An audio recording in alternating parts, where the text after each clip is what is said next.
Thank you. You can hear me? How about I turn it on?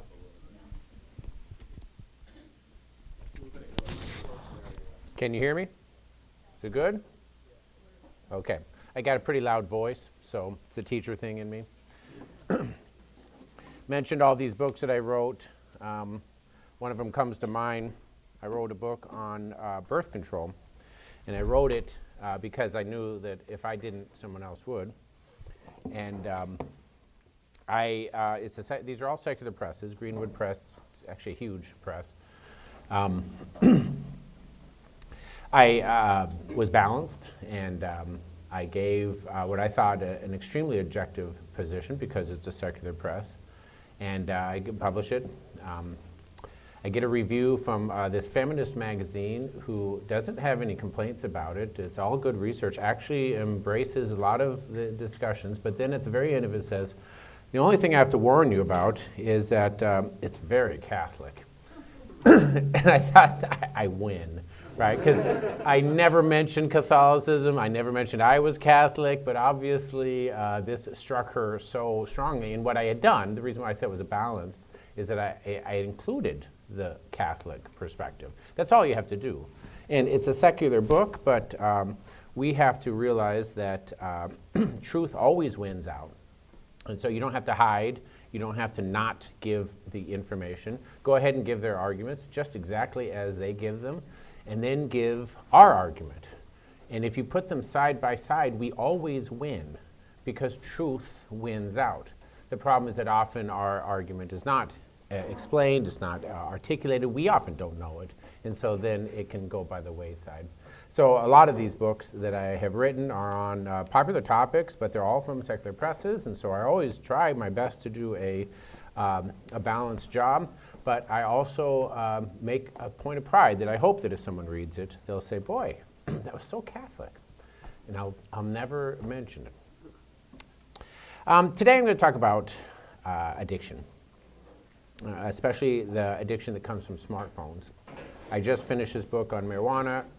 If you want a quick thesis, it's really bad stuff. That's about it, right? It got more in there, but that's the main argument. One of the lies that they tell you about marijuana is that it's not addictive. It's true in terms of the biochemistry is not addictive, but neither is gambling, and we know that it can be highly addictive. Pornography can be highly addictive. You don't have to have biochemical interactions for you to be able to have a strong addictive connection. If you read the first introduction and the last page and a half, you'll get the setup for what I'm going to talk about today. And what I allude to in this book is that one of the reasons why marijuana is becoming more normalized is because we live in a society that is prone to addiction. You could call it truly a culture of addiction. It's in our lives in all sorts of different areas. But because we assume that the addiction has to be specifically biochemical, we often don't see it. It's almost like it's invisible until you start picking it apart and you realize that indeed we are doing things that we would never have done 20 years ago. We are in our daily routines doing things that we would never have done. More importantly, we are doing things that when we think about it, we wish that we weren't doing, and yet we don't find any way to get out of it. And that's really where the trauma comes in, because it is an addiction. In case you don't know, the definition of addiction is any action or behavior that is so compelling that you do it even though you know that it harms yourself or other people. That's the definition. This is what the CDC would use, any of the government agencies, any of your doctors, any of your addiction clinics. It's so compelling that you do it even though you know it hurts yourself or others. Now you could probably connect some dots here and realize that all addiction relies on lies at some point. And without going too far, if I tell you that addiction is something that you're doing, even though you know it hurts yourself or others, what of course would be the very first lie that allows you to fall into addiction. It's not hurting anybody. It doesn't hurt me. There's nothing wrong with it. Now, before I started to talk today, I was thinking about how I was going to kind of introduce this. And I kept getting this image in my mind of what we used to think about the Puritans. And I teach U.S. history, and just to let you know, the Puritans weren't quite as puritanical as we imagine, but nevertheless, there's always a definition where the kids say, well, what is a Puritan? And you always get some cynic somewhere that says, well, a Puritan was somebody who just hated fun and hated the thought that someone somewhere would have fun. When they make this, it's a very cynical definition. When they make this type of an argument, what they're really doing is they're kind of making an attack on any sort of self-control. And so the people who make these arguments about the Puritans are resistant to the idea of self-restraint. Now, I want to just make sure it's really clear, we're not Puritans. And even though I might be sympathetic if they get attacked unfairly, we're not Puritans on any level. The Catholics are not known for not liking fun. I don't want to talk about where the Catholic Church was during Prohibition, but we weren't the ones advocating for Prohibition. Alcohol by itself is not evil. It's a neutral. You can drink alcohol every single day of your life and never abuse it if you have one drink. Once you get drunk, then it's a sin, right? This is a version of gluttony. Pope John Paul II always encouraged, when he was having youth groups, to go out and play, to have sports, to go hiking, to have diversions. There's nothing wrong with fun. There's nothing wrong with games. There's nothing wrong with activities that get you outside and to relate to other people. In fact, I'd make an argument that the church really strongly encourages us to go out and have activities that relate to other people. I don't want to get too much into theology of this, but we can make a strong argument that God uses us as his fingers on earth, his hands on earth, every time we love our neighbor, every time we have that immediate, real, face-to-face connection, we are spreading God's love. And so we are not opposed to that. So I'm giving you this kind of extended setup because the first thing people will respond when I tell them what I'm going to tell you about your smartphone is, what's the harm? Now, I see there's a lot of college students here. I see some younger folks, and I see some older folks. And the college students, you say, what's the harm? If you don't know, try coming onto this campus anytime between classes and then watch what the kids are doing. And my college students know exactly what I'm talking about. 90%, and depending on what time of the year, maybe during exams it's even 95%, and other times it may be less, but about 90% of the kids, when they go from one class to another, are like this, almost the whole time. If they're not like this, then they've got the earbuds in, which is almost the same thing, but they are hooked in to some type of stimulation. If you're waiting outside of the classroom, my very first day teaching this semester, I'm outside. For whatever reason, nobody decided to open the door. It's totally unlocked, but they're all standing outside. Not 90%, every single student was on their phone. In fact, there was almost like a badge of shame if you didn't have a phone to pull it out because everybody's on a phone. So I come in and say, hello, how are you? You don't even know that I'm there. So the first question is, well, what's wrong with this? So some kids are just scrolling through news. Some kids are playing video games. Some kids are listening to music. Some kids are doing any number of things. What's wrong with that? Where's the harm in this? It's just a diversion. Of course, as I mentioned, Catholic Church has no problem with game night, no problem with people coming together. We like board games where people are interactive, but there's nothing wrong inherently spending 5 minutes on a video game, 20 minutes on a video game. So what's the problem? Well, the problem with these digital addictions is that they're so normalized, we can't see where the problem is unless you're not on it anymore. If you're the one who's not on the phone, it's very noticeable. If you're the one who's not engaged in these games, it's very noticeable. Because everybody has removed themselves from the general interactions. If we are God's hands on earth, we've decided to put ourselves in the gloves. Now I'm talking to someone, right? I'm laughing, I'm texting, I'm doing whatever, but they're not here. And you might not actually be ever talking to that person face to face. In some cases, and most cases I would say, there's an asynchronous communication, which means that you send a note and then you wait, and then they send a note and then you wait. There's no immediate interaction. What's the harm of that? Well, here, I'll be the professor for a second and I'll start listing off some of the harms. The first harm that I've noticed, and I've been teaching since early 90s, getting close to 30 years. I've been at the university level for since the early aughts, so getting close to 20 years. And the one thing that's most noticeable of everything else is the decline in vocabulary, words. Students can't talk to each other. And if you're a student, you know exactly what I mean. You may want to talk to somebody, and you go up and you just stand next to them, right? And you find it's really, really awkward. You find yourself stumbling over words. Well, we could all say we've all been shy, we've all been nervous. The difficulty is that now there are folks that really don't have any practice speaking.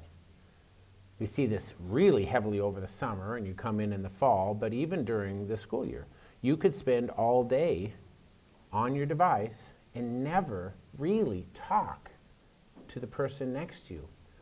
You probably have all sorts of words in your head, constant conversations, but you don't talk, so you don't use them, and so you cannot communicate. I get this because I'm the professor.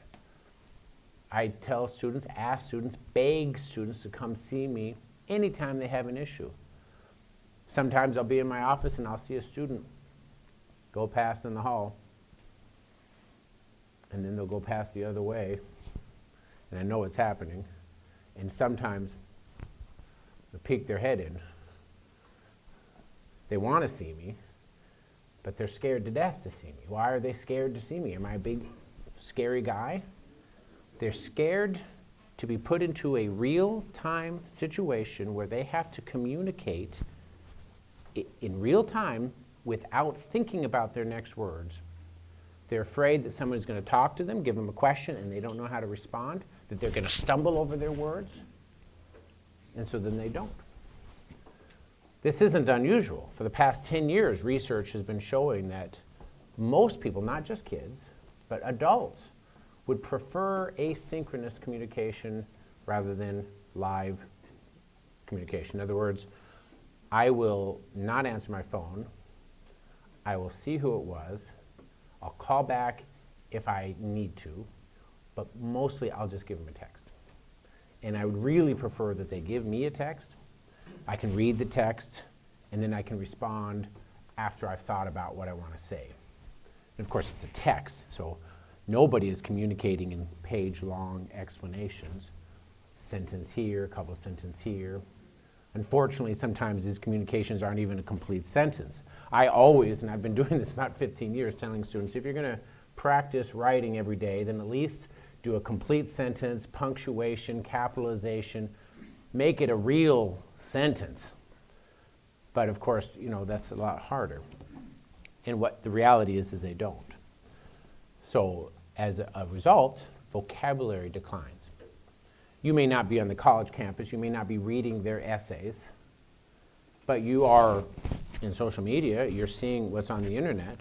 I'm sure that you've noticed that even among political writers, people that are really smart, when they write their articles, it's written at a 4th grade level because they want everybody able to read this. And right now, the vocabulary of society has declined. I am looking at the students because they never learned the vocabulary, but people that used to have it are losing it because you're not using the words. If you don't read Charles Dickens, you have no contact with those words. Not only am I having difficulty of students trying to write a complete essay for me, but I have difficulty while I'm giving lectures. Probably every minute or two, I have to pause and define the word that I just used because they don't have experience with that language. And this isn't because we have stupid generation, but just pause for a second and ask, well, where do they get words from? How many words are in your video games? How many words are you actually using on social media? There are pictures everywhere.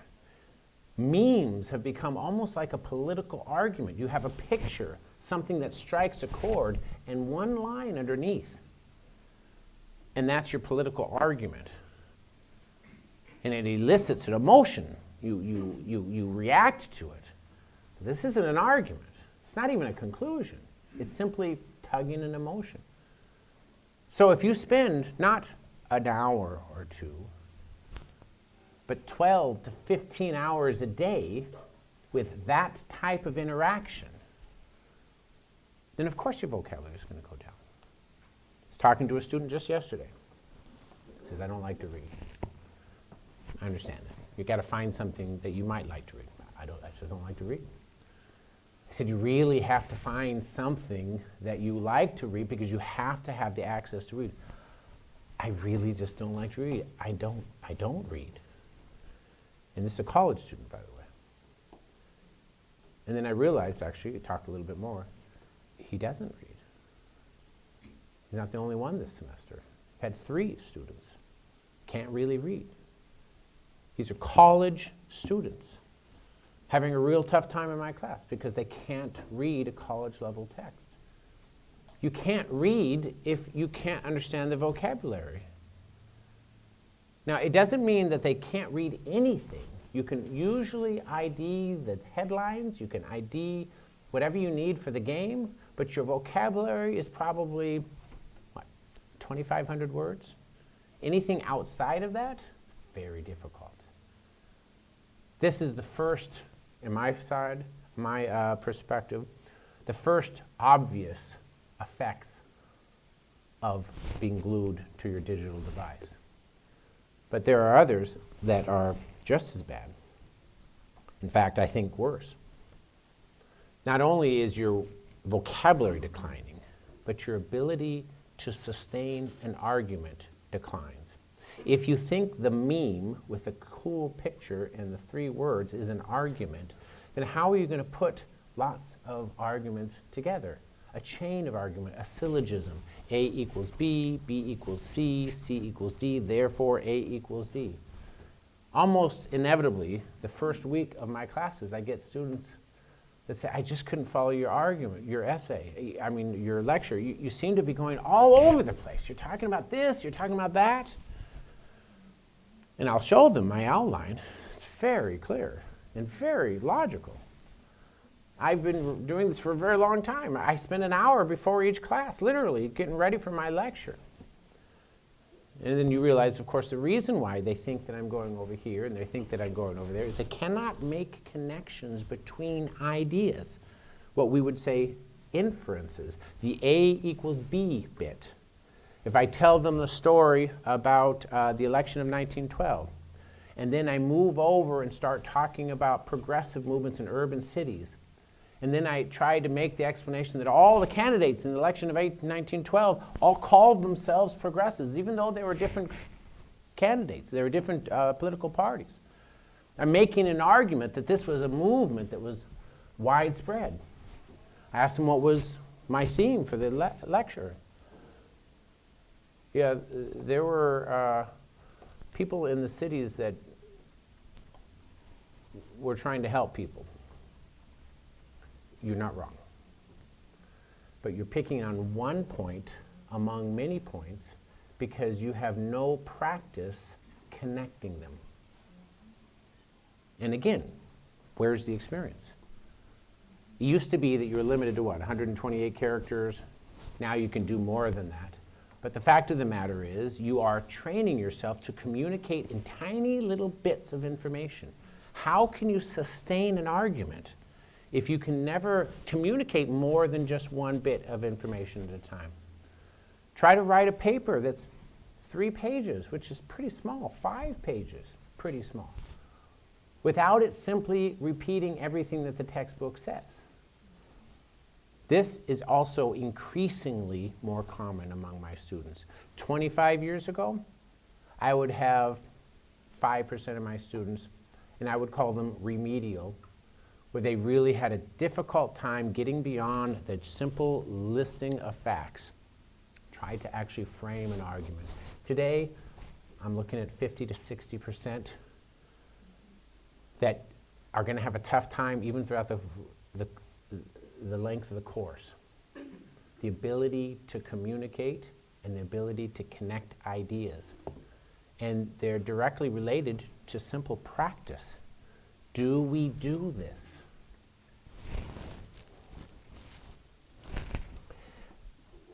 There's another side effect that's a little bit, I think I would say that it's hidden, but it's not. You see it all the time.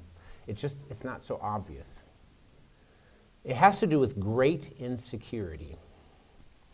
And this makes perfect sense because as a kind of a digital culture, we have a schizophrenic kind of personality. We feel like we've experienced so much.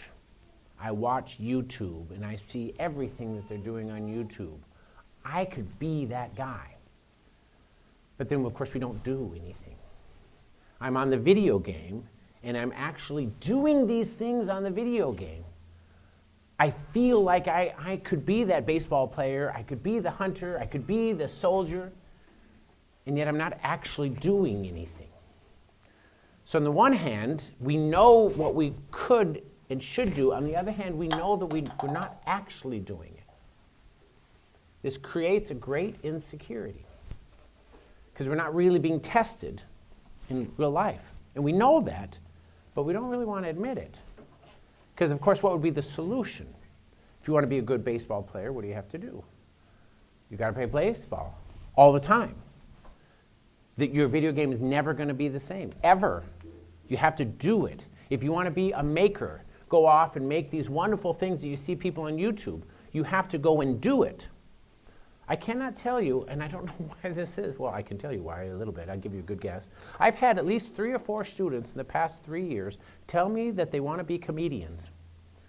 These are students that never talk to anybody. They're not particularly funny. They're shy most of the time. They say, yep, stand-up comic. That's me. I'm on YouTube 6 to 8 hours a day, and I love them, and I want to be like them. And when they talk to me, you guys laugh.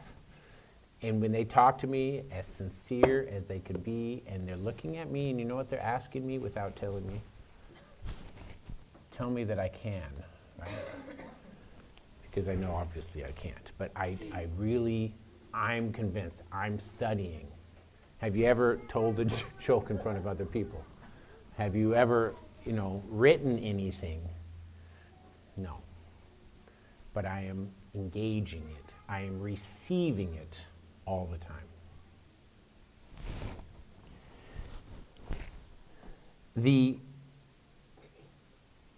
What I would say, the academic results of this digital dependency, I see as a teacher all the time. But there are other much deeper issues. And we'll just talk about it in the sense of an addiction. So an addiction is when you are doing something that you know is harmful and yet you do it anyway. So we ask ourselves, well, why would we do that? And I can talk about learning issues, and I could talk about all sorts of results of my inability to connect with other people. But there's another deeper layer that's called sin. We are attracted to sin, tempted by sin, and it's easier. So why are you spending 12 hours a day on YouTube because it's entertaining. Well, don't you realize if you spend 12 hours a day on YouTube, you cannot write your essays, you cannot read and study? Yeah, I know that, but it's really hard.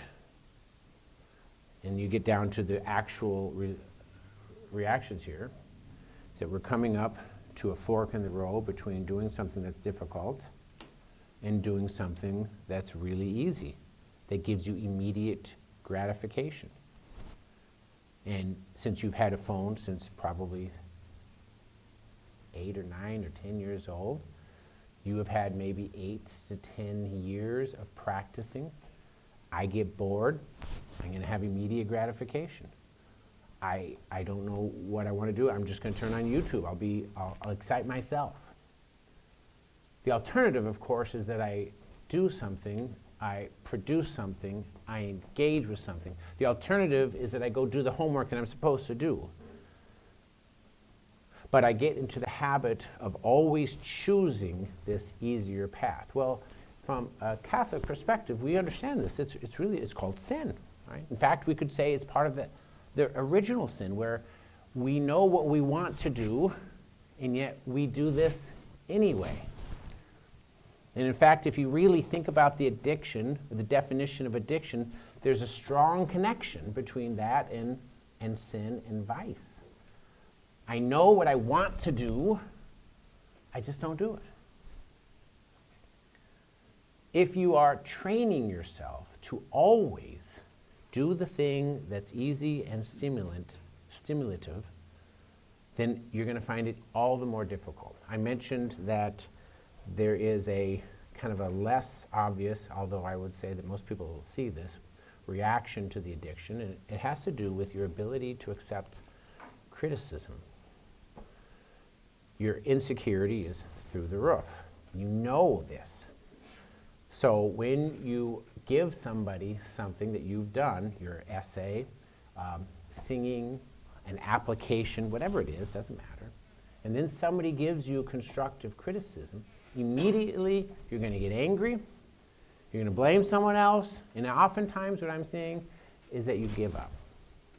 Perseverance is directly connected to your ability to learn.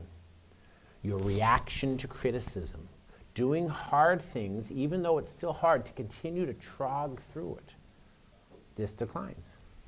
When I was first teaching in the 90s, we kind of had an assumption. You're in my class, you're going to do all these hard things, I give you the assignments, I know that's going to be hard, but I'll always be there, and if you need help, just come and ask me. Just about 15 years ago, the late aughts, early teens, I find myself spending a lot more time saying, you can do this. You can do that, you just have to make sure that you come up and you ask. Don't give up. The last 5 years, I'm spending most of my time being a cheerleader. You can do this. Don't give up. I have students with a B+ in the class giving me an email right before the exam. I don't know, I might need to drop this class. It's just so hard, it's so overwhelming. What's hard about it? It's just so hard. Well, the fact is, it's hard. It is kind of hard. I'm asking you to do some creative thinking, critical thinking, and you're certainly not used to that. And so it can be hard, but why would you drop when you have a B+? Because I don't want to test myself. I don't want to know that I can't do it, and I just don't want to do what's required to do it well. Your perseverance declines. This is where you get these really hostile reactions. And you could see it in the classroom, but you can also see it in the general public, in your workplace, in your interactions. People shockingly touchy. They could just react in ways that are far more exaggerated than they ought to. And part of this, most of this, is your level of insecurity, reacting in kind of an overcompensation. Now, I'm giving you anecdotal examples here. Let me give you a little bit of biochemical examples. What is addiction?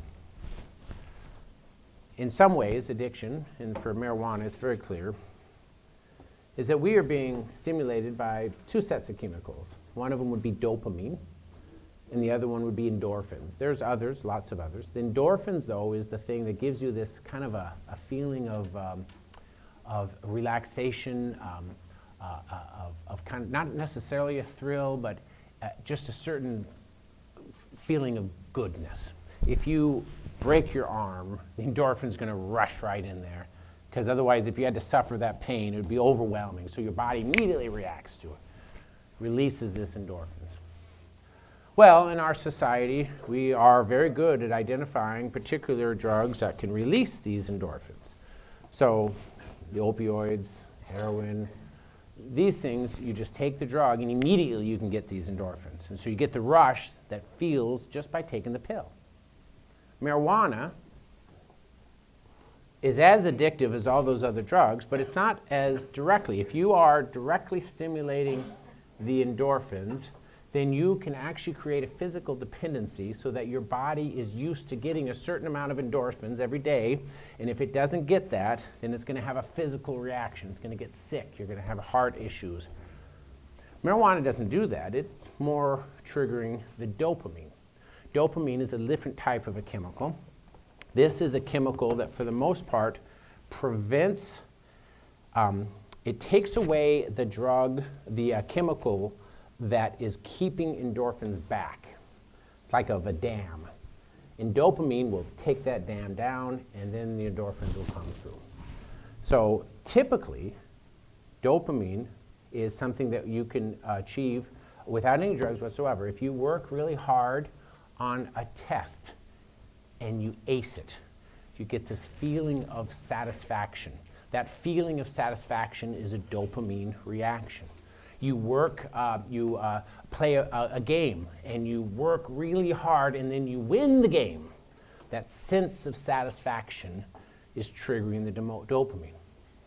Well, imagine if you could take a pill to get that same sense of satisfaction without having to study for the exam or work hard in the game. Wouldn't you want to be taking that pill all the time? That's essentially what marijuana is doing. Marijuana has an added little bonus where it's a hallucinogenic, which means not an extreme, but it is a hallucinogenic, which means that your perceptions are being lied to. So then you think things that aren't true are true. You think that this feeling of satisfaction you get is earned, is worthy. You get what's called a delusion of grandeur. Everything you say is brilliant. And you're convinced that you are saying things nobody else understands. And it's the drug. And we ask, well, how is marijuana addicting? Well, it's addicting psychologically. Because if you're coming up to a choice where you can either do the hard thing in order to get this feeling of satisfaction, or you just simply take the drug every single day, then you're going to take the drug every day. Of course, there's a problem with dopamine. This is where the biochemistry again comes in. The problem is that these experiences, over time, begin to diminish. We call it tolerance. Very first time, amazing thrill.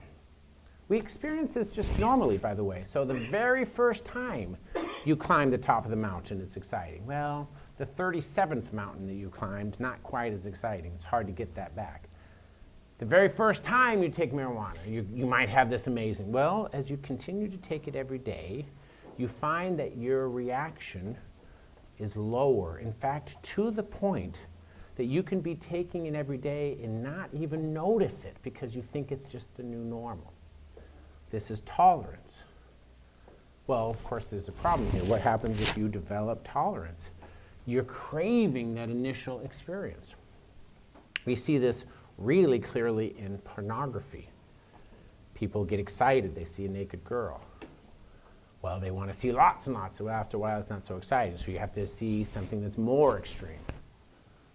After a while, you see so much of it that's not extreme. You have to get even more extreme. So you start having things that you would never dream of looking at, and yet you're being kind of drawn to it. And it still doesn't have any impact on it. This is when you really see the the horror of addiction, because you know that it's harmful for you, and yet you still can't stop going back there. One of the terrible things about pornography is that you get people that actually lose their sex drive, and yet they're still addicted to pornography because they're addicted to that feeling, even if it's not as intense. And because you can reprogram your eyes so that the sense of that sexual gratification is coming through what you're seeing rather than the interaction between a real human, you'll find that the real human has no stimulus for you. You need to see this really extreme something.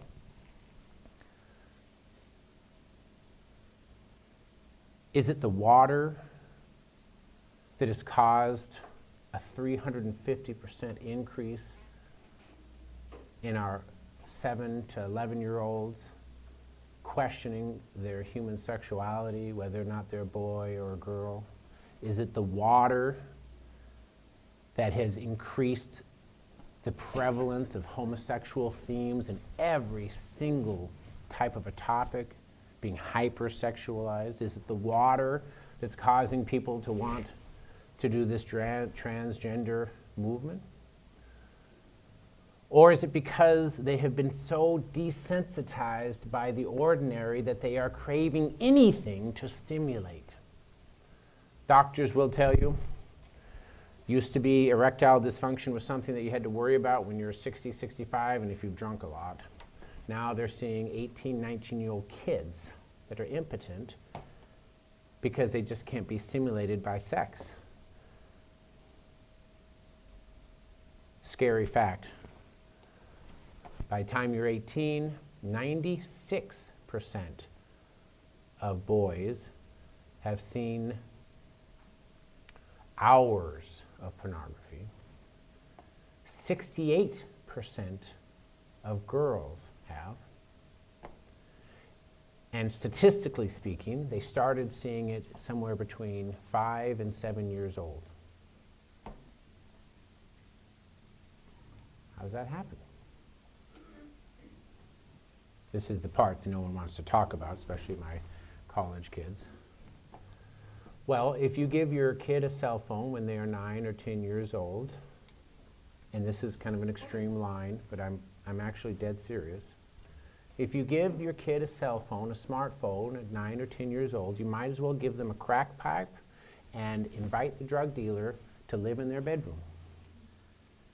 Because you are asking them to be falling into addiction, to be prey to addiction. This is where I started off with the fact that I can tell you about what the effects of this digital environment is on your speaking and your vocabulary and your thinking, but there's another element that we don't think about, and it's the fact that we live in an evil world. And sin is not only just out there for people to grab, it's aggressive, and it wants to take you. National Institute for Drug Abuse will tell you that the reason why people typically fall under addiction is access, affordability, and anonymity. Access, affordability, anonymity. You give this 9-year-old a smartphone that they can access at any time, 24/7, in their bedroom, in the bathroom, wherever.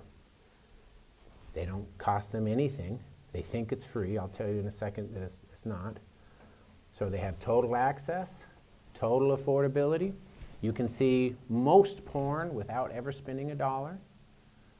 You can talk on almost every social media chat site because they want you to be on it. Total free. And then anonymity. They think that because they're in their bedroom, nobody knows what they're doing. Or they're in the bathroom, nobody knows what they're doing. My wife teaches at sixth graders, kindergartners, sixth graders. She has kids that are constantly wanting to go to the bathroom with her phone.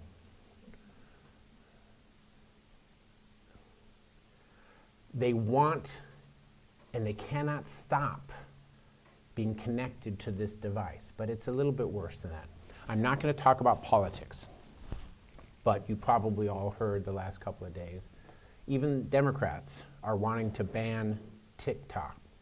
TikTok, Chinese company. Because it's becoming more clear that TikTok, which is right up there with Snapchat, in fact, they're hand in hand. You install one, the other one goes in there, that you can get on this when you're 7 or 8, and the software can recognize who you are and what you like, what your vulnerabilities are, what your weaknesses are, and within 24 hours, they start influencing you. Now, again, I'm not going to talk about politics, but obviously the implications are kind of horrifying. Every single person in America being tracked this way. It makes 1984 look almost tame in comparison, George Orwell. But let's push off from politics, just talk about morality. The one lesson that I tell students whenever I can is that the internet is not a public service. The internet is a business. It is flat out a business. There is no site that is not wanting to either get your money, get your time, or influence you in somewhere. They are always trying to take something from you. It is a business. If it's a political site, they're trying to get you to vote in a way. If it is a site for some public service cause, they're trying to influence you. Ultimately, they want you to go give them money. This is where we're going to see that the affordability is very deceptive, because we spend a lot on the internet. Sometimes it's in money, but we spend an awful lot of the internet. And the internet is actually designed to make sure that you give as much as you can. About 2007, which was right before social media really took off, there were debates among software pioneers that were asking whether it was ethical to start developing this persuasive technology that they were developing. And the persuasive technology means that, let's say you get on YouTube and you look for a particular video that you've heard of. You'll see that video, but as soon as that's over, they've got 5 more in the queue that you didn't choose. And as soon as you watch one of them, 5 more. Now, what you don't know is you think that these are things that are based off of your interests, and let's tell you that they are, but they're not based off of your interests, they're based off of their interests. Before you know it, you're watching stuff that you had no intention of watching, maybe don't even want to watch, but persuasive technology. It's all designed to funnel the users to a particular end. I don't want anybody to do this, but I'll tell you, you can do this. Go to a big website, take any particular article, start reading it, and down at the bottom, it just continues to scroll, right? There's no end to this page. Before you know it, you go down 5 of those, and you're watching the same thing. Doesn't matter where you started. It's persuasive technology. You are a consumer. What are they taking money from you? Well, they're going to take the money because you're going to buy subscriptions. If you're playing video games, they want to buy whatever the add-ons. There's all sorts of ways for them to nickel and dime you. But what do they really want from you? Your time. The more that you are on, the more clicks that you make, somebody somewhere is making money, because that's all information that they're going to use from you that they can customize their advertising for. So they make money on that. They don't want you to ever leave. It used to be called sticky. They need the website to be sticky. In reality, they don't want you to ever leave it. And if you really think about this, not only are you giving your money and your time, which will go back to money, but what they really want to make it sticky and persuasive is they want you to give them your free will. We'll pause for a second. Why don't we let 7-year-olds drink as much as they want to drink? Why don't we let 7-year-olds vote? Why don't we let 7-year-olds do lots of things? Because they need to be protected. They don't have the experience to know or to realize sometimes when they're being manipulated. You give the 7, 8, 9, 10-year-old a smartphone with an internet who is a business whose primary goal is to make sure that they never get off of that phone, then your kid has no chance. As I mentioned, my wife not only has kids that want to go to the bathroom all the time, but she has kids that are falling asleep because they're up all night long. Social media is the biggest. Where do these ideas of gender dysphoria come from? Because they're on social media. And it's not accidental. Weirdness, extreme things are stimulating. So in one part, maybe best case scenario, they just simply want to stimulate the kid. Worst part, worst case scenario, is that you have some people that really are trying to pervert your kids. And they want them, we call it grooming, we want them to be in a position so that they'll be more open to vice when they get older. And I don't rule either one of these. It's a business. At heart, they want your kid on the phone 24 hours a day, and they are. I don't want to scare any of your kids, but as I said, 96% of your boys, 18 and younger, have already watched hours and hours of porn. You're good kids. Every time I give a talk like this, I'm going to have somebody come up after me and say, my good kid goes to church with me every single week. In the choir, does all these good things. I discovered on his computer the grossest things that you can imagine. I couldn't imagine somebody would be on that. But as I started this talk off with, addiction is based off of lies. The first lie is that it's not harmful for me. The other lie is that it's not harmful for other people. But we think that we're getting away with this because we're in the back room, we're in the bathroom, we're in our bedroom, we're wherever we are, and no one knows. And yet you are the victim of a fairly concerted effort to take your time, your money, your free will. I don't want you guys to get depressed. The church, too late. The church teaches a simple acronym. It's called HALT. And I'm sure you've heard this. If you haven't, I'll tell you. Hungry, angry, lonely, tired.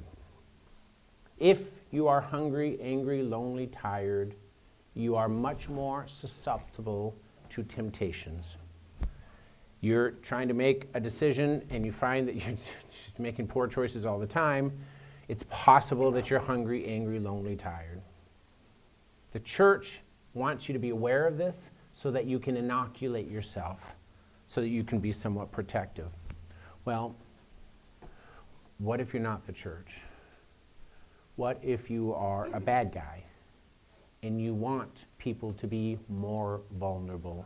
Let's pause and imagine the angry. We can make fun of our kids being susceptible to pornography, but what about us? Susceptible to news sites, constant news sites. None of these are actually giving you news. They're giving you gossip. And they want you to be angry because they want you to come back so you can hear more of it. You can be angry and be 70 years old. Anger, anger, anger. Lonely is the younger folks. You're not married yet. Social media, I cannot tell you how many studies have shown that the more that you're on social media, the higher the incidence of depression. Suicide rates go up. And part of it is that you're on social media because you want to be part of everything, but you're not actually part of anything. You are seeing everybody have fun, and you're not. And of course we understand this because if you're going to post your picture, are you going to post your boring picture? You're going to post the exciting picture. You're going to post the fun picture. And everybody else sees that, and they're missing out. You stay up all night long on whatever social media, tired, angry, lonely, tired. The hunger part, well, where does the hunger come from? This is a funny thing. I could actually give you a biochemical explanation. I could spend the time on it. But there are untold stories that are telling you that eating disorders increase the more you're on social media, either with obesity or with anorexia. But we'll define hunger even a little bit more generic. your desire for that constant stimulation is just as much of a hunger. We were talking about the 7 cardinal sins just at Mass. So we think about this. Pride, greed, lust, envy, gluttony, anger, sloth. Exactly which of these are not being promoted online? Pride. We use the funny term Karens. My wife has a very funny story of this 7-year-old. She's telling a story and the character's name is Karen. And the little kid says, "You can't use that word. It's a bad word. They're a Karen." Okay, fine. The whole point of this word is self-righteousness. I'm telling you what you're doing wrong. Now, remember, terrible self-esteem issues always goes with amazing pride issues, because that's your overcompensation for the fact that your self-esteem is down to nothing. Now, remember, a cardinal sin means it's the sin that invites all the others with it. Pride, of course, is the biggest. But we already mentioned anger. Anger follows greed. When I'm looking at what everybody else has, I am the victim of constant advertisement. I want and need everything. Is this promoting a spirit of self-restraint or greed, envy? The reason why depression rates go up is that everybody else, all my friends, are happy and I'm not. Why? I'm not happy because I don't have what they have. Obviously, lust kind of goes without saying with pornography, but lust is deeper than that. Lust is really inflaming your passions. Facebook admitted this a couple of years ago. They didn't care if you were on the left or the right. They just wanted you to be angry. Whatever it would take for you to be stimulated, that's a form of lust. You just are there, and really that's why it's addictive, is that you're going there to be stimulated. And we go back to the whole dopamine reaction. I want that stimulant all the time. Sloth. My kid doesn't read because they're on YouTube. They don't do the actions that they're watching on YouTube because it's just so much more difficult. There's really none of these that aren't being actively promoted through the medium. Now, let me be really clear. Technology is not evil. We're not Luddites. It's a neutral. Guns don't kill people, right? Bad guys use guns to kill people. Technology is a neutral if it's used as a tool. The reason why we have this culture of addiction is that technology has become the source of our satisfaction, the source of our entertainment. It's the source of constant stimulus. I go back to this idea of dopamine, and they say, well, marijuana may not be chemically addictive. Obviously, it's painfully psychologically addictive, but they go a little bit further and they realize that, well, maybe there is a chemical connection after all. It's called dopamine priming. What this means is that you have neural receptors, right? And so a neural transmitter goes from one nerve to the next, and we're talking things that are so small that you can't actually see this, so it's almost at the level of metaphor here, but from one nerve to the next, you send out a piece of information, it moves beyond that gap, and then it gets received. And that's how dopamine works. Well, the argument is, just like a key goes into a keyhole, if you use that keyhole 1,000 times, then you can wear down the keyhole so that it begins to demand the same type of stimulus. It wants to be turned on. And there is actually a great deal of evidence that argues that if you take marijuana when you're young, you are much more likely to take any number of drugs. People who are big marijuana advocates argue, oh, the gateway drug theory is just a correlational, it's illogical, because not everybody who takes marijuana is going to take cocaine. Except you reverse the correlation and say, well, almost everybody takes cocaine started with marijuana. I use marijuana because it's a really obvious drug, but many of the same characteristics are seen with our digital drug. First one is you talk to someone who smokes marijuana, you ask them, well, why are you doing it? It doesn't hurt anybody, it doesn't hurt me. Why are you talking to me about this? I don't hurt anybody. I just take this to relax. It's a form of entertainment, it's not a big deal. Why are you on that video game? I've paused for 3 minutes and you're right there. You cannot wait 3 minutes to get onto your phone. I would never talk to a student that way. But you're asking this question. And the answer is, well, what's wrong with it? It's just a video game. But then there's the worst one. This isn't helpful for you. The marijuana is hurting you. No, no, no. The marijuana helps me. I actually need the marijuana. It's what makes me relax. Now, of course, everybody who's watching this person who is on marijuana, their life is spiraling out of control. They say, I've got things under control because I'm taking marijuana. Everybody who sees them realize that the marijuana is the cause of virtually all their problems. But again, hallucinogenic, you don't see it. Well, let's shift it over to our digital devices. I need this. I was talking to a student.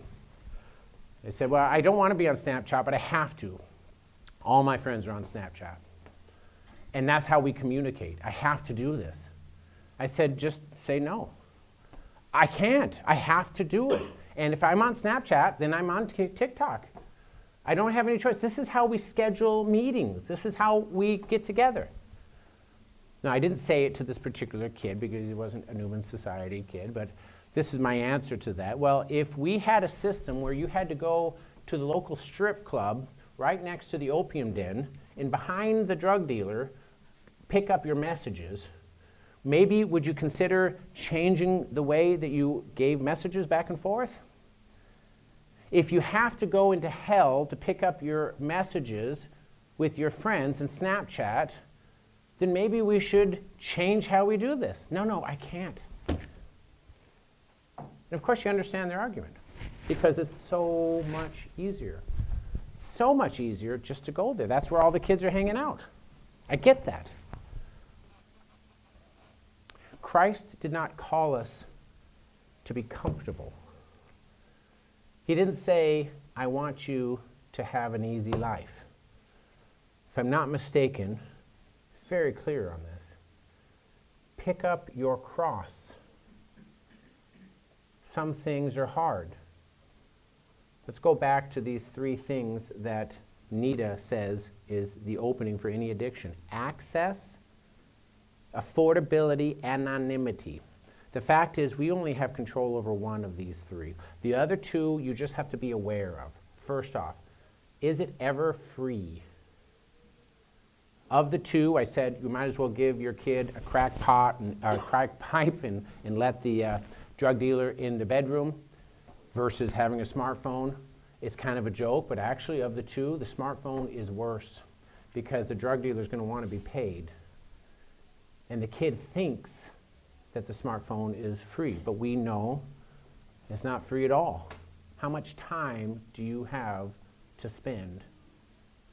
This is where the real evil of addiction is, because you're putting all your time in something that is going down the drain. It has nothing, no appeal whatsoever. You're putting hours and hours. God gave us gifts to develop, to use, so we can be his hands on earth. If you're a drug pothead, that means you're sitting in your house, wasting your life away, not developing those skills, not being part of society. You're literally moving yourself out. If you are on your phone 12 hours a day, the same thing happens. My kids who come in who do not have vocabulary, it's because they have not developed the gifts that God has given them. We want to talk about the real price. The evil is that you retard your development. You retard the growth of gifts that you should be, especially at college, developing to do what God wants you to do. The price is extremely high. Obviously, the anonymity part, you just have to realize that if you send a text to somebody else, at least 100 computers have been between you and that other phone. Nothing is anonymous.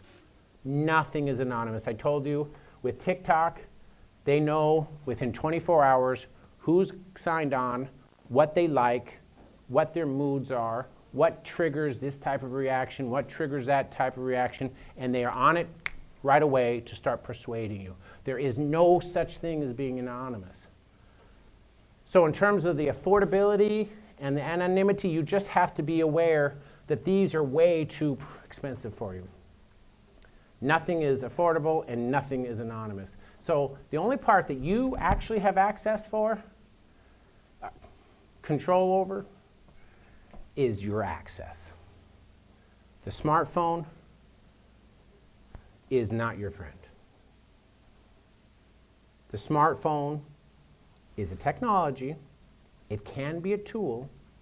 99 times out of 100, it could be the source and the medium of vice entering into your life.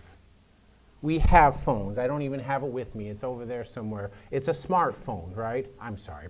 A dumb phone, a flip phone. It's a crazy thing. I tell this to my students. I say, if you want to do well in this class, get rid of your smartphone, pick up one of these. $29. It's weird. If you need to call somebody, you talk into it. Somebody on the other side will listen to you, and that's all you need. It is a tool for communication, nothing more. You don't need these other aspects. We have lied to ourselves to say that we do need it. I am more productive with this. I am so much more productive. Really? You look around at services, productivity in your workplace, in your life, everything that you come across, are we seeing greater productivity? Or are you seeing somebody behind the counter who can't get off the phone to serve you? This is not a tool of productivity. It is absolutely distraction. I have 5 pieces of advice. I say, I don't want you to be depressed, and I don't. There's always hope. Christianity always gives us hope. There are ways of getting rid of us. First off, get the phone away. No more smartphones. No more social media. My mother was actually angry at me when I got off social media about 6 years ago. I'll never be able to hear from you again. Surprising, I can still write letters. These are not the easy solutions.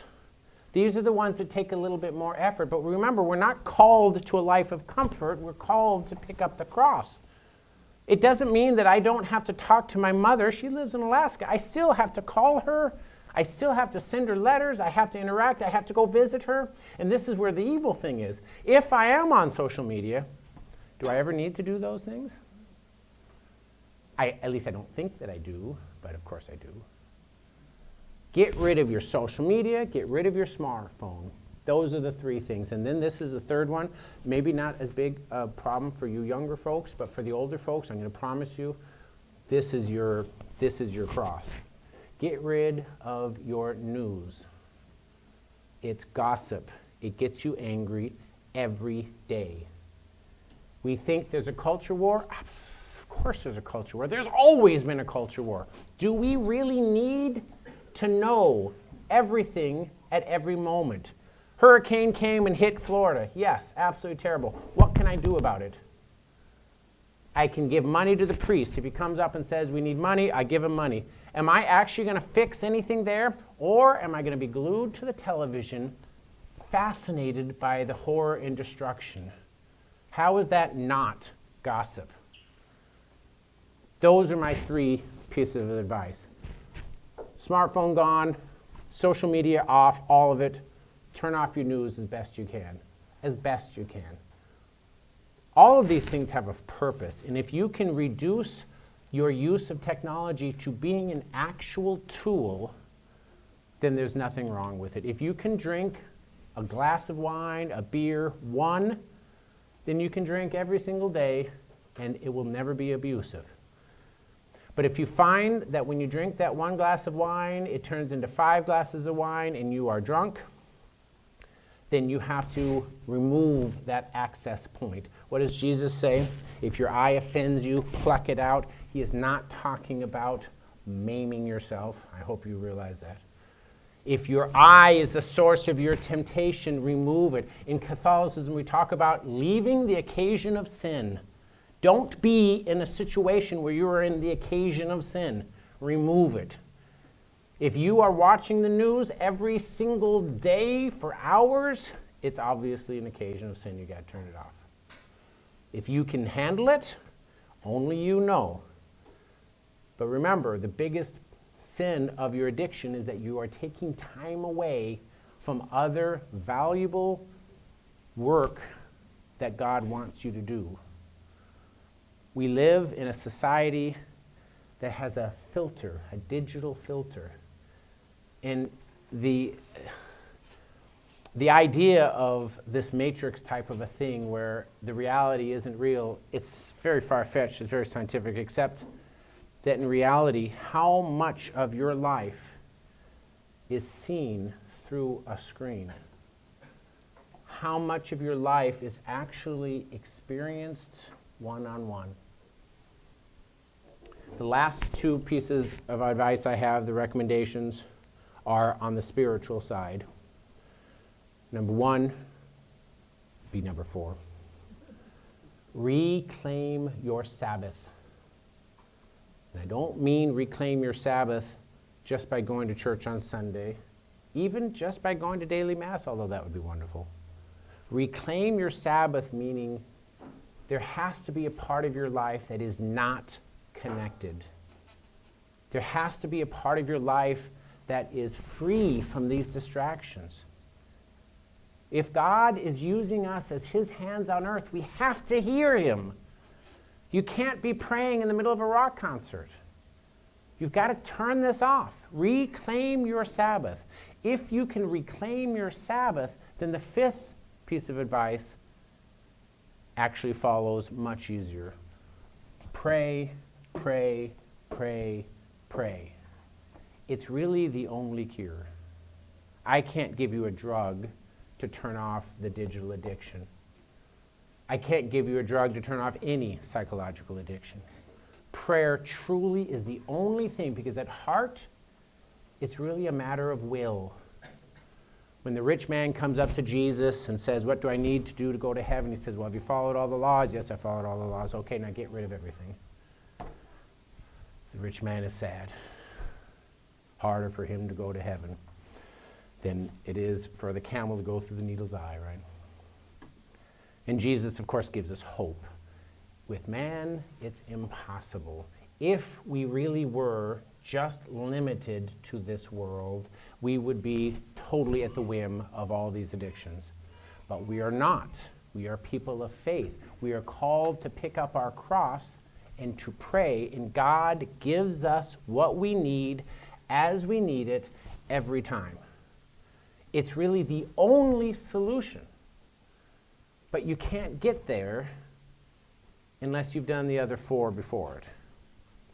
You've got to reduce your technology to a tool. You've got to find your Sabbath in your life. Then you can pray, and then you can be God's hands on earth. You can do what God wants you to do. If you're young, God at this age has given you this desire to change the world. That's natural, and you should absolutely have it. But changing the world is not posting some fiery letter on a post somewhere on some website. Changing the world is loving your neighbor next to you. You don't even have to go to Washington, D.C. The people that are right around you, engaging you right around you, that's your connection. Father was just talking about it, and we didn't coordinate it, but he says you need to be able to love those right around you. That is how we change the world. And I have great faith that this will happen. I think, just from an anecdotal perspective, the fact that I can get a dumb phone. 3 years ago, I couldn't find one. My old dumb phone died. I had to get a smartphone because you couldn't find one. Now you go to Walmart, there's a whole bunch of them. Why is there a whole bunch of them? Well, you know, business, demand, people want them. This is where hope is. We're all born, new generations. We don't want to be slaves. We don't want to be slaves. And if we recognize that we are being enslaved, we're going to fight back. And this is how we do it, is we get rid of it. I have great hope. But you guys got to do it. I'm done.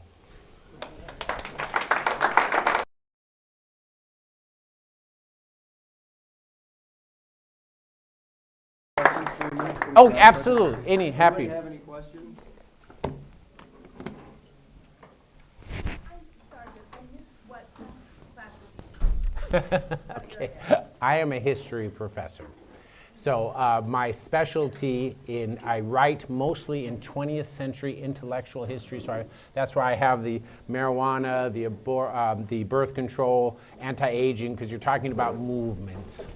But I teach, my doctorate's a little weird, so I have intellectual history, medieval intellectual history, and actually Catholic history. And so it goes a long range. So I teach ancient, Western, world, US, plus modern courses, a number of them. I usually have about 11 or 12 that get rotated. Thank you. Any other questions? Yes? Have you ever heard of a preacher named Edward Bernays, 1920s, father of propaganda? Bernays sounds very familiar, but I would not be able to place why or where, but yes. He was the nephew of Freud. Oh. Anna Freud. Anna Freud. Somewhere in there, in the Freud mix, Yeah. comes this creature. And he's the one who got women to start smoking in the 20s Yeah. with that propaganda scheme. It was first success. And he's also working on women's rights in the 20s.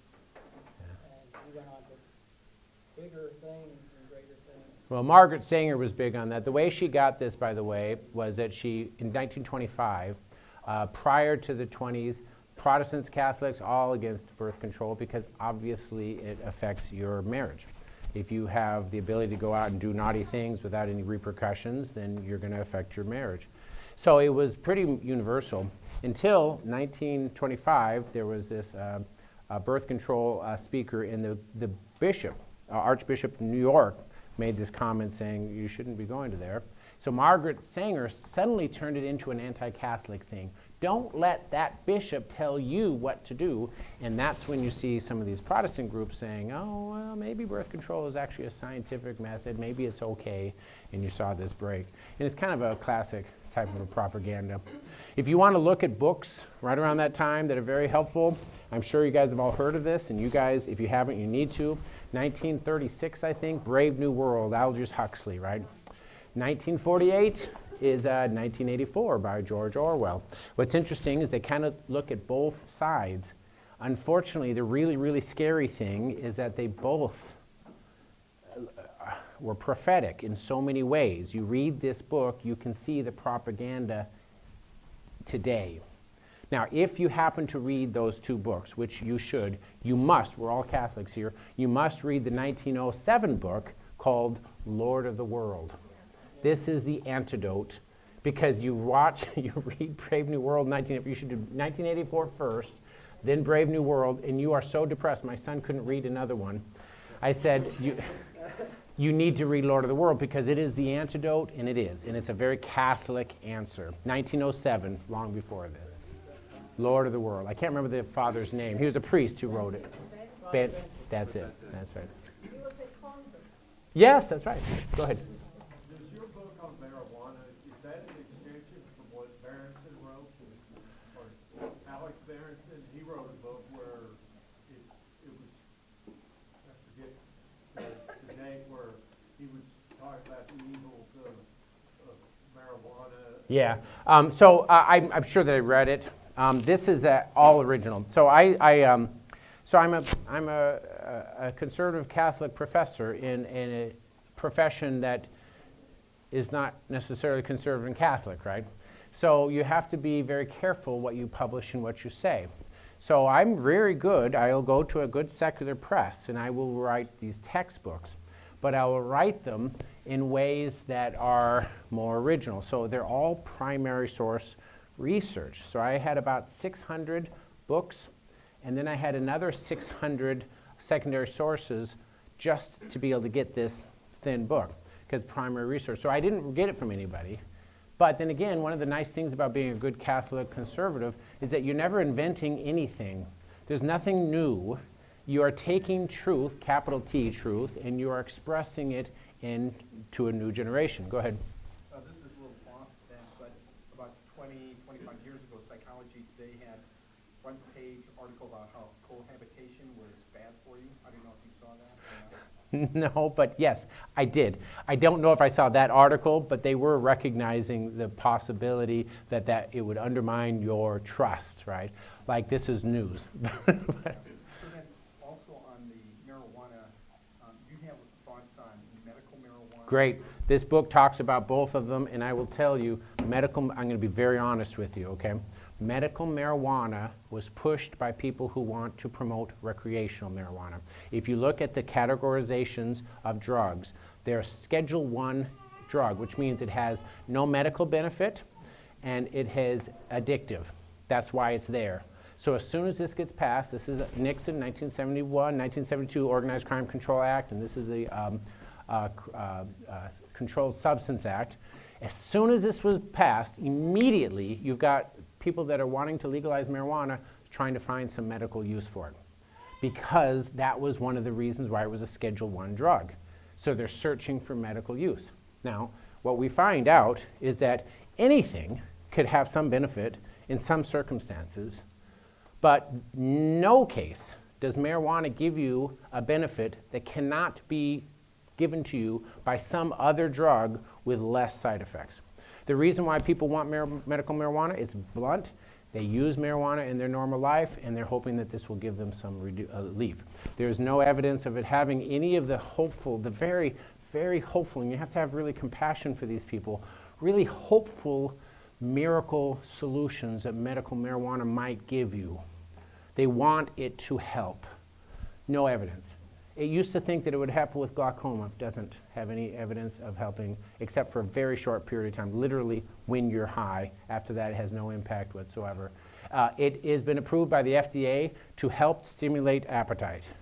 So if you are taking chemotherapy and you're having this problem, it can help that. There are other drugs that are better. And since you're usually smoking the marijuana, yes, you can get it in tablet form, but the people who want this don't want that because it's a longer dose. They want to smoke it. You've got cancer, which is affecting your cardiovascular system. The worst thing that you can be doing is pumping in this marijuana. 700 times more carcinogens than tobacco. And yet we do it because we want it to be true. And that's ultimately, and I don't want to get into the other big one, but what about CBD? Why is CBD famous? CBD is famous because people want medical marijuana to be famous. No evidence of CBD doing anything either. I mean, like, zero evidence of CBD doing. They had one trial, and it was very famous because it was on a big newscast in the early 2017, where there's a very rare form of childhood epilepsy called Dravet's syndrome. And they gave them this CBD, and suddenly the kid stopped having seizures. We're talking like literally 1 in a million type of cases. But there is no evidence it will have any other type of epilepsy. And in fact, this hasn't really been fully tested, except it was done by Sanjay, whatever his name is, the medical guy on 60 Minutes. Yeah, and everybody, Sanjay Gupta, and so it got everybody's attention, and so literally 6 months later, the FDA said, well, we'll approve CBD for this purpose only. But it has zero impact other ways. Go ahead. I found it interesting that one of the side effects of cocaine is that depression in the long term. So Yes. if there's something that makes you feel Yeah. Same thing with marijuana, and this is very natural if you understand, because you're affecting the dopamine, and after a while the tolerance, you just get less of a thrill, and you're constantly looking for it. Unfortunately, unlike cocaine, marijuana is a hallucinogen, so you still are convinced that it's helping you, but you're becoming more and more depressed, more and more despondent, but you still think it's because of everybody else. It has nothing to do with my marijuana use. And so it's a problem. Now, the one thing about CBD and I'll say medical marijuana is that placebo effect is a very real thing. This is why we do double-blind studies, because you can have real effect with anything if you believe it. The only problem with the placebo effect is that it's relatively short-term and it doesn't actually change the long-term biochemistry. So in the end, the placebo effect goes away. Typically, it's a function of the tolerance. So you can feel, you have people say, oh yeah, I take the CBD, I spend $500 a jar, it makes me feel better. Lots of anecdotal evidence. In terms of scientific evidence, none, zero. You guys need to buy like 100 copies of this. Yes, go ahead. Did your research, because Barinson talked about marijuana use led to early onset of schizophrenia. Oh yeah, no question. The correlation between marijuana use, especially early marijuana use, and emotional psychosis, emotional depression, and schizophrenia is just shockingly high, just really high. But I will also say the same thing is true with social media. Whenever you are constantly being stimulated and judging your own self insecurities based off of envy and pride, you're going to find yourself in a very, very scary place. And so your emotional fragility increases. We've heard the phrase snowflakes. Where does this come from except for people that are constantly interacting in the world through a screen and don't test themselves, and they're constantly judging themselves against everybody else, and they're never giving themselves an opportunity to prove themselves with actual experience.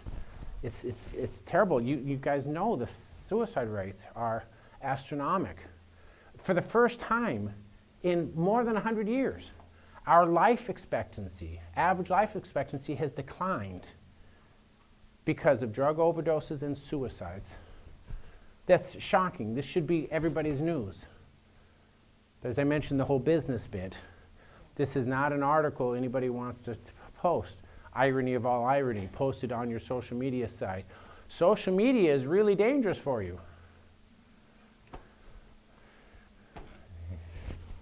It's a contradiction. Yes? Do you plan to do a book on disinformation about the COVID shot? When we say political strong opposition, that would be one of them. Actually, I have another book right now. I've got a contract for it, and I'm going to talk about, it's talking about the movement to legalize virtually everything. So marijuana is a big one, but also drugs and, prostitution, pornography, gambling, things that in 1952 were all illegal are now legal. So the latent argument is all about addiction. We're an addicted society, so that's what my next book is on, but it's going to be, the front of it will be about this legalization movement. I thought I saw a hand over here. Yes? Well, it's, thanks for your lecture, it was great. It just kind of tied into a Bible study session that we have as men in the View. Good. Every Thursday morning. And last week we were all pretty much talking about how we live in an effeminate society. All of these things that you talk about tied to the effeminate. And the effeminate does not only have to be with having same-sex attraction and acting upon it, but the effeminate also has to do with within men, and has to do with not knowing how to use your God-given gifts and talents, the authority that God gave men. And women could also go into the effeminate where they don't know how to be truly feminine. Sure. As God intended them to be. So I was wondering if you were going to... Oh, it's very true, but I'll be more blunt. Recently, this year, July, latest report from the armed services, our military readiness for people who are able to join the military is at the lowest point that it's ever been because people aren't fit. So you take this and you think for a second. If China wants to destabilize us, if they want to make us as a country weak, if they want to hurt the character of our society, could they do anything more explicit and more destructive than what we are doing to ourselves using all of this digital? You say effeminate. Where does this gender fluidity stuff come from? If you have a kid who's 12 years old, a girl, and she starts saying, I think I'm a boy, you can bet money. I would put my entire house on this, that for the past year she's been on her phone at some website. It's not a natural urge. It's been from somewhere outside. Now, in the best possible scenario, we say, well, it's a business internet and they are just trying to get you addicted. Let's say worst scenario. Maybe people want you to be addicted for other reasons. And it's horrible. I mean, mind-boggling horribly. But hope, right? Where's the hope? The hope is that if we wake up to this, and if more of us are not on this, then we can help to kind of resist. And the best resistance isn't to pick up a gun and shoot somebody. The best resistance is pray, pray, pray. Make sure your kids don't fall into it. Make sure that you and your family are safe. They pray, other people will be safe as well. I assume you've had some students take your advice and actually ditch social media. I have. What effect has it seen? Oh, immediately. I remember one kid last year. Every class, I start off with probably a 20-minute saying, these are the things you could do in order to be successful in class. And I always say, if you want to be successful, get rid of your smartphone. And I don't give into this hour-long explanation. I'm not able to bring in religion or anything. But I just simply say, how much time are you devoting to this? And I give them examples that they all know. You are not able to talk to someone. It's your phone not having any experience of real conversation. They all know what I'm talking about because they have these same issues. So inevitably I'll have someone, and I remember one guy right afterwards says, you know, that really makes sense. The next day he comes in and shows me the dumb phone. This is what I got. And he's one of the top students. Now, this isn't a particularly good anecdote, right? Because you have to say the likelihood is that he was already a good student, which is why he was so receptive to the message. So I'm not entirely sure that the cause is because he did that, he became a CARP student. I think more likely because he was already a top student, he was able to make himself even better. And that is, by the way, the lesson. If you are good, if you guys want to do well in the world, if you realize that everybody else is addicted, your marketability goes through the roof. If you can concentrate, if you can read, if you can persevere, if you can actually accomplish, you get the job. This is guaranteed. But if you're addicted, then you're just like everybody else. Yes? You talked about the evils of TikTok. What's the is Google equally as evil? Oh, okay, so. Or is it worse? Okay, so I was talking about TikTok because it's in the news recently. But yes, typically we say big tech, okay? Everybody knows everything that you're doing. I was having a conversation with my wife. I don't want to give you too much information, but we want to have children, right? So I'm talking to my mother in Alaska. My wife doesn't have a smartphone. I don't have a smartphone. My mom does. So we're talking. My mom says, well, have you thought about adopting? And my wife says, well, of course, but and this is the irony, and you guys all know this, it's actually really difficult to adopt a child now. So we talk about it, and then we go home, and then she gets on her laptop, and first ad, adoption. How is that? Well, because they're listening to everything that you're saying. Siri is able to respond because if you say, Siri, this, she's listening to you all the time. Alexa is listening to you all the time. Whatever the guy is on Samsung's listening to you all the time. And so they know her voice. They know my mom. They know they're connected. And so they go right to her first. It's a business. So they all know everything about you. We try to emphasize this to her 6-year-olds or her 10-year-olds, saying, nothing you do will be forgotten ever.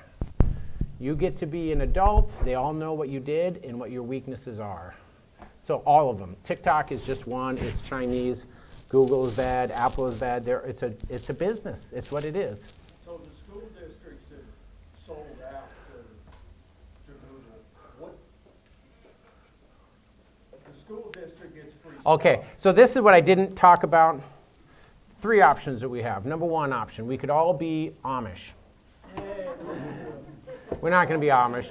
We're Catholic. We could all be cloistered, right? But we're not all called to be cloistered. So the other option is we either get rid of everything, or the other one is that we just give in and we say, it doesn't matter, technology is with us, we'll just fall into it. But then this is where we have to pick up the cross bit. So that middle option is that we are in the world, and yes, it's absolutely everywhere. We can't fight everything. It doesn't mean that we shouldn't be fighting wherever we can. We can't kill Goliath, right? But we should be picking up the stones, practicing the slings. We should be praying, talking locally wherever we're at. So we can't give up and we can't hide. We just have to be very aware of it and then do our best. Parallel economy, you guys all understand this? It's a very real thing. There will eventually be some type of reaction. But is it in my lifetime? Is it in their lifetimes? I'm not sure. I'm a historian. If you talk to the Roman in 476, he thinks that the world is over when Odoacer comes in, takes over, kills the last of the Roman Empire, declares himself king. But we know all those barbarians ended up converting to Christianity. They become the flower of Western civilization 1,000 years later. Rome had to fall in order for this Renaissance to emerge. So it may be 1,000 years. God's time is not our time. What we can do is anything that we can do, only what we can do, not worrying about anything else now. So yes, it's terrible, but we pray, love, love, love. That will have its own effect. Yeah. But to conquer Goliath is to mean that everybody will become like God. Rome does collapse, right? But the Renaissance is far more sophisticated. Constitutional society is far more sophisticated. So I don't know. I am not going to predict the future because I can't. I can say that as a Christian, I always have hope, and I really do have hope. My wife, my first wife, died of breast cancer. It was a very long process, 6.5 years. And people were saying, well, pray, and of course you pray. And sometimes you hope that the prayer will mean that there'll be a recovery, and of course you hope that. But that's not why you pray. You pray, because then you can understand and see the process at the moment. Me and my wife, we never were happier because we saw the best side of everybody. Everybody was praying for us. You genuinely feel this. So yes, in the end she dies. The bad thing may be what you're worried about, but if you pray, you have that comfort now. That's what you're supposed to do. Whether there's a cure or not is actually kind of irrelevant. You do what you're supposed to now. God gives you what you need as you need it, rarely before, but you got to be praying and asking for it all the time. Yes? You talked about how your wife was a teacher too, and she saw C's. Yep, C's currently, right now. Go ahead. very young students suffering with those addictions. Yes. Is there anything like she could do? Was she able to talk to parents? She's right there behind you. That is the hardest question. Go ahead and give her an answer. Give an answer. There isn't an answer because it's a public school and this is a moral question. And so I can Accept. bring this up to parents when there's an opening, but Yes. it get very defensive as well. Because for them, they love their children. I want to say this the right way. They love their kids so much and they know that there are many ways that they want to be good parents and they can see that that's not happening. And so if they give the kids the phone, they feel like that is making up. That's it. I'm proving that I love them and Exactly right. gave them this. $1,000 All friends phone. have it, and you're telling me to take that away. So what do I have that's left? A lot of our parents were not parents of themselves, Yep. and now they have kids, and they don't know because they weren't taught. And the grandparents didn't always know. Right. I talked to someone, we're about 4 generations sometimes from parents who just knew how to put their kids to bed at a read them, keep read the kids them. at home. Yeah. If grandma didn't know, if mom doesn't know, they don't know. And me telling them, like, I'm speaking another language, they can't put it into visual because they never saw it. But they see the phones all the time and they love their kids, so this is what I'm going to do to prove that I love them. It's hard, and they're facing their own addictions. Now, for your solution, what do you do on the way to work on every rosary bead? I pray for my kids, so each of my beads is my students. Our prayers go up, and it talks about it in Revelations, how they go up to the Father, and they're gathered there before Him. And there's an actual plot in heaven where the prayers of the faithful go. I believe this, that God and Mary will hold them in reserve for when they need to go out. Yeah. And maybe this isn't the moment, but when that kid needs it, the prayer was said for them, and that intercession will happen. And maybe that moment isn't now. Maybe it's years from now when I don't see them anymore, but they were prayed for now. So when that moment comes, the prayer was said, and it can be released. Now, if you're in a Catholic school, though, you can talk to your Catholic administrators and tell them you better get the phones out. Keep in mind that adults, I look to the kids, as many adults are addicted as the kids, and so they're not going to be necessarily receptive, even if you make a good argument, because that would mean that they would have to make these changes. Very difficult. So it is a long-term thing. The best that you can do is be an example. You kids, if you say to your friends, I'm not on Snapchat, I'm not on Snapchat, we have to talk some other way. Then they may make fun or say, oh, that's tough, and you may lose out on some things, but you will be the example, and over time, they look at you, you're happier, they're not. This has an impact. You cannot underestimate it. You don't always see it. We're old. We see things long term. You guys don't necessarily see it, but I promise you in the long term, a lot of these things have an impact. You just have to be leaders. Take up your cross. Key thing.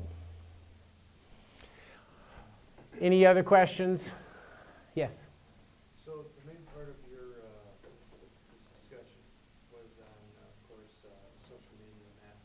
But did you ever take into account the factor that there could be a tie, and look this up, but there is a tie between the ability, the use of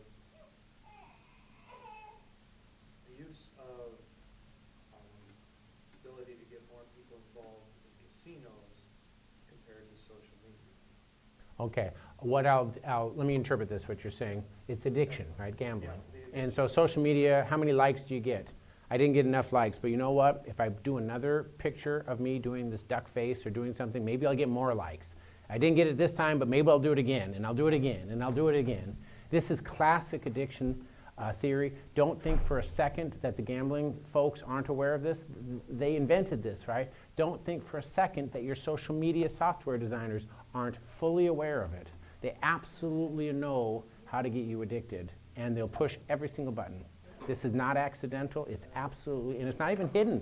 They're open. They're blanked. They don't want you to know about it because they don't like to have see the emperor naked. They would prefer it to be all like everyone's in on the joke. But the fact is, it's very explicit and very clear. The reason why I focus on the phone, it has to do with the access. Phone is with you all the time.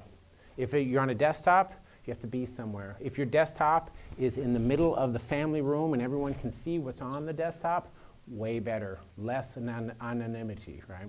The phone, you can hide, you can take. Whenever you have a spare moment, you're on it. Laptops can be very similar.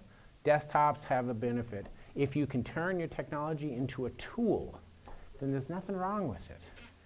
But it's really hard right now when the business of the internet is to make you addicted. They want this to be your source of pleasure and satisfaction. And of course, if we put our treasures on earth, we know it's always going to be depressing. Any other questions I am so happy, by the way, that you guys let me talk, and I love the fact that you have all these questions. If you have any more, by all means, feel free to contact me. My boys are here. You can get my information from them. Father John has my information. I'm pretty sure anyone else could have my information. This just came out. I do have a whole bunch of books. They're all subtle in the sense that they are not explicit, and yet they all have a very strong Catholic view.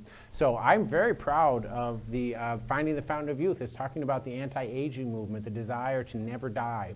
These tech companies have billions of dollars. They can get anything, but they can't get extra life. So they are literally putting billions of money every year to try to extend life. And of course, the thesis of the book is that it's not going to work. The thesis is as we become more secular as a society, the urgency increases. This was one of my favorite books to write. Nobody reads it. Why doesn't anybody read it? Because they charged $95. They were hoping some classroom would pick it up. So, who's going to spend $95 on a book? This one, they sold on Amazon, $40. I think they're hoping that maybe they'll get better. I don't know. In any case, there's lots of books. You don't have to buy them. Libraries will have them. Call for them. Look at any of them, and I'm happy to talk at any time.